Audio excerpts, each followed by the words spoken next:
তাহলে আমি চ্যালেঞ্জ দিয়ে তোমাকে বললাম, তুমি 3 মাস সর্বোচ্চ দেশের বাইরে গিয়ে থাকতে পারবে না। আপনাকে যদি সামাজিক কিংবা পারস্পরিক দিক বিবেচনা করে আপনাকে বুঝতে হয়, এক কথায় আপনি যদি সামাজিক মানুষ হতে চান অথবা বাস্তবমুখী হতে চান, আর যদি স্পষ্ট করে আপনাকে বলি, আপনি যদি বাস্তবতা শিখতে চান তাহলে আপনাকে দেশের বাইরে যেতে হবে। মাস্ট বি আপনাকে দেশের বাইরে যেতে হবে। মনে করেন আপনার জন্ম হয়েছে আজ থেকে 18 বছর আগে, 20 বছর আগে কিংবা 30 বছর আগে। এই 30 বছরে আপনি যতটুকু শিখেছেন, দেশের বাইরে যাওয়ার পরে মাত্র 2 দিনে কিংবা 1 দিনে, অনলি 1 ডেজ, আপনি এর চেয়ে 3 গুণ বেশি শিখবেন। আর সেটা কি শিখবেন? সেটা হচ্ছে বাস্তবতা। এখন কিভাবে শিখবেন? আপনি বলতে পারেন এর কারণ কি? কারণ আপনি যখন যাবেন তখন বুঝবেন।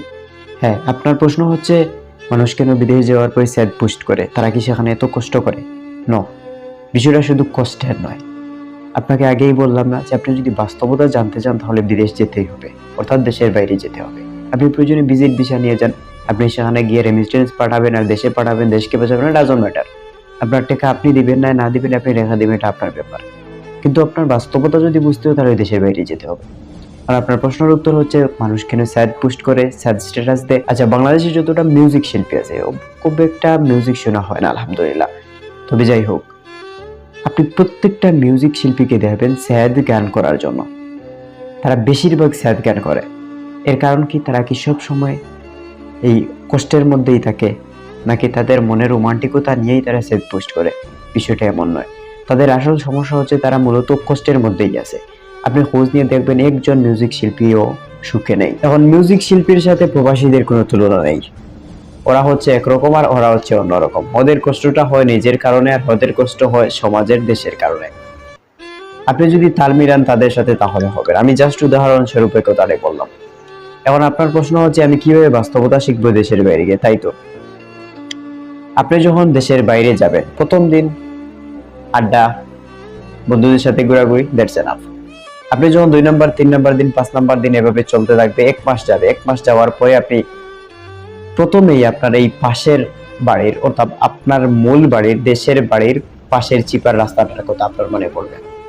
তখন আপনি মনে মনে ভাববেন এই চিপার রাস্তাটা এখন কি আছে। যখন আপনার দেশে বাড়ি থেকে জানবেন বৃষ্টি হচ্ছে, তখন আপনি বৃষ্টিকে মিস করতে থাকবেন।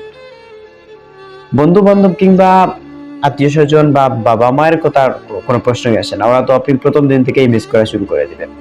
কিন্তু আশেপাশের এলাকা, এটাকে আপনি 1 মাস, 2 মাস, সর্বোচ্চ 3 মাস পরে আপনি মনে করতেই থাকবেন।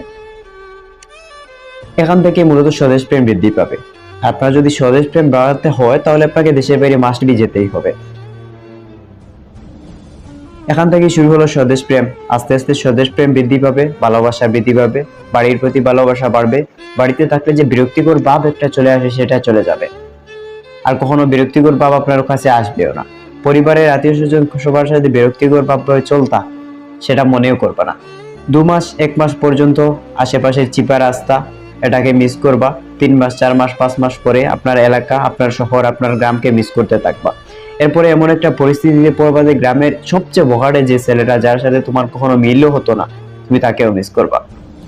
আর এই মিস করা থেকে শুরু হবে তোমার বাস্তবতা শিকার পরীক্ষা।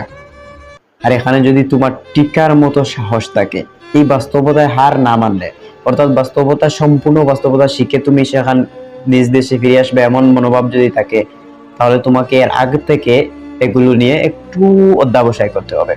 কারণ তুমি যদি আগে আর কোনোদিন দেশের বাইরে, কেন বাড়ির বাইরেও যাওনি, তাহলে আমি চ্যালেঞ্জ দিয়ে তোমাকে বললাম, তুমি 3 মাস সর্বোচ্চ দেশের বাইরে গিয়ে টিকতে পারবে না। তুমি 3 মাসের ভিতরে পাগলের মধ্যে দেশে ফিরে আসবা। আর যদি আগে থেকে একটু এক্সপিরিয়েন্স থাকে, আলাদাভাবে ঘোরাফেরা করছো, বাড়ির বাইরে গেছো, সবার সাথে আড্ডা দিছো, অথবা 1 মাস, 2 মাস বাইরে গিয়ে থেকে আসছো, তাহলে 5-7 মাস, 1 বছর, 2 বছর অনেক কষ্ট করে থেকে থাকতে পারবা, কোনো সমস্যা নেই। কিন্তু যদি কোনোভাবে 3 বছর বা 4 বছর থেকে যাও, তাহলে আর আসতে মন চাইবে না, তখন নিজেকে সেখানেই হাঁপাইয়ে যাবা। এগুলো শুধু গল্পে নয়, এগুলো বাস্তব অভিজ্ঞতা থেকে আমি বলছি।